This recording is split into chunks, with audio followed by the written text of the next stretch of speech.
Hello guys, I'm Rian Hussain and welcome to my another vlog.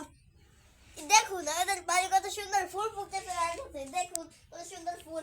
ওই যে এখানে এইটা লাল, তারপরে এইটা লাল, তারপরে এইটা সাদা মতো, তারপরে এইটা সাদা, ওইটা সাদা, এইটা লাল, ওইটা লাল, সব একরকমের। কিন্তু ভাইয়ের গাছ কেনার পর থেকে বিরাট ফুল ধরেছে। ওই দেখুন একটা সাদা ফুল আছে, তারপরে এইগুলো নেই, ওটা আরো করে আছে। ওই যে এখানে দেখলেন, এই দেখতাম, তারপরে এই দেখতাম, এই দেখতাম, এই দেখতাম, এই দেখতাম, এই দেখতাম, তো মেলায় করে আছে। আবার ধরলাম আপনাদের সাথে আবারও ব্লগ করবো। তো আবার আপনাদের সাথে আবার নেক্সট কত ব্লগে দেখা হবে। তা সেতক্ষণ পর্যন্ত সবাই ভালো থাকবে। টাটা, খুদাহাফেজ।